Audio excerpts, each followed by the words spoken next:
First timer ka ba at gusto mo kumuha ng SSS number at pagkatapos ay magre-register tayo online?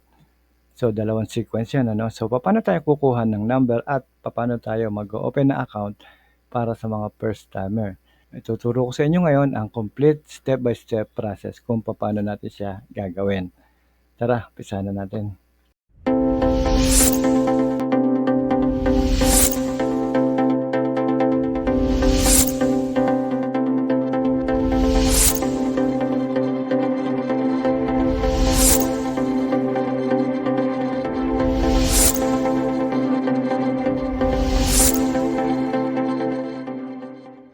So, unang-una ay maglalagin tayo sa website ng SSS, yung website o yung link na yan. And then, kiklik lang natin yung apply for SS number online. Yan pong nasa arrow na kulay pula.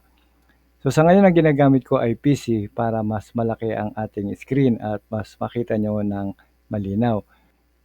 Pareho lang din po yan sa cellphone at sa PC. Pareho po. Wala po pinagkaiba. Okay? So, sundan nyo lang ang proseso natin. At ang susunod ay meron tayong dalawang paraan para ma-open natin ang application o ang website ng SSS. Una ay pwede tayong mag-open sa eGov. Yan, i-click nyo lang yung NGA at nasa ilalim po niyan ang SSS. Okay? Yung website naman ng SSS ay i-click natin yung SS number online. So, ang ginamit ko ay yung SS online para mas malaki yung ating screen. So, ito yung unang lalabas. So, ang instruction sa inyo na step-by-step guide. Okay, click lang po natin yung start. And then, susunod ay ang registration verification. So, i-enter nyo lang ang last name, first name, middle name, date of birth, saka email. Okay? Ang suffix po is yung junior, senior, kung wala, leave it blank. Okay? And then, sa ilalim, i-click nyo yung I'm not a robot, saka yung I certify. Okay? Lagyan nyo lang, i-tick nyo lang yan. And then, susunod na screen natin ay pupunta na tayo sa email. Okay? So, may papadala si SSS sa email at ang gagawin nyo lang ay bubuksan natin. Okay? Nabuksan nyo na at makikita nyo yung continue link, yung kulay blue na yan. So, i-click nyo lang yung link na yan. Didiretso na ulit tayo sa ating registration. Okay? So, screen number 1 ng registration is yung mother's name, saka mother's information. And then susunod is yung purpose natin ng registration. Kung for employment, self-employed, overseas, Filipino worker o OFW, o kaya sa mga non-working spouse, o kaya claimant, o kaya ay survivor pensioner. Okay, kung wala dyan yung inyong category o registration purpose, pwede po kahit anong piliin nyo. And then, ang gagawin nyo lang is pagpunta nyo ng SS, saka nyo baguhin. Okay? So, wala pong kaso yan. And then, magpipill out ulit tayo ng details, second screen natin. Tungkol naman sa father's name, ganun din, last name, first name, middle name. Dito naman na magpo-provide na tayo ng user ID, okay? So, tandaan nyo lang kung magkikreate kayo ng user ID is yung madali nyo matandaan, okay? Hindi nyo makakalimutan. Okay, sa ilalim naman is yung height in centimeters, saka weight in kilograms, okay? Kung hindi nyo alam yung inyong height by centimeter, pwede nyo pong i-google yan. I-google nyo lang po ang inches to centimeter. Okay, ibibigay niya sa inyo conversion. Ganun din sa weight in kilogram. Siguro naman alam niyo na kung ilang kilos kayo. So, madali lang yan. Ano? Okay? So, next. And then dito, kailangan lang natin ng basic information. So, ayan na. Nandyan na lahat ang inyong basic information. Ito-double check nyo na lang. And then, next. Pupunta na ulit tayo sa ating email para sa confirmation. Okay? So, open ulit natin ang ating email. And then, susunod na screen ay makikita nyo na ang mga requirements. Okay? So, pwede na kayo mag-upload mula dito sa registration natin or pwedeng later. Pagpunta nyo ng SS branch, saka nyo ibigay yung inyong mga documents. Okay? Pinaka-importante ay ang birth certificate. Okay? Dapat authenticated at galing sa NSO. Okay? So, meron tayong option B Kung wala tayong birth certificate ay pwede ang baptismal, pwede driver's license, passport, PhilSys ID, professional ID, saka SSS digitized ID. Okay? So, Siemens book, kasali rin yan, saka UMIT kung meron na. Okay? Yan yung sinabi ko kanina na kung wala kayong balak i-submit yung mga requirements ngayon o hindi nyo pa hawak o kukuha pa lang kayo, pwede po later yan pagpunta nyo ng SS office. Okay? So if you select proceed, the submission of the documentary requirements can be done through my SSS account to be created upon completion of this transaction. So yun na yung susunod natin na gagawin. Kailangan mag-enroll tayo sa ating SS account para makapag-create tayo ng ating online account. And then right after that, sasabihin niya na sa'yo na congratulations, okay? Saka short reminder, saka notification. Ibig sabihin, tapos na tayo dun sa first part. Okay?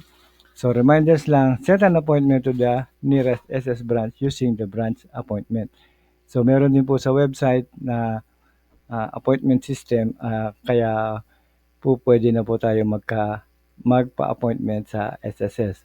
So, yung iba, actually, wala ng appointment, but yung iba, meron pa rin. Okay? So, mas maganda pa rin na magpa-book kayo ng appointment para walang hassle. Okay?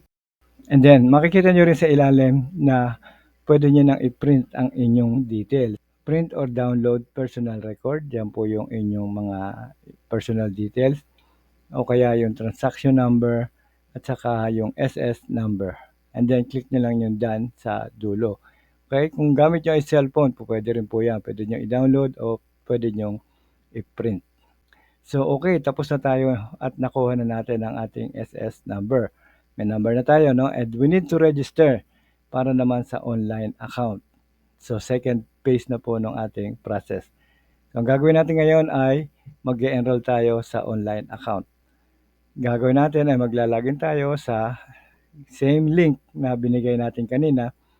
And this time, ang gagawin natin ay create account now. Okay? So, no account yet, create now. And then, ito na susunod na screen. Ito yung bago sa screen ng SS. So, dati wala nito. Kaya binlag ko ulit para mas maintindihan nyo dahil baka manibago kayo. Okay, so una ang lalabas dito is yung registration preference.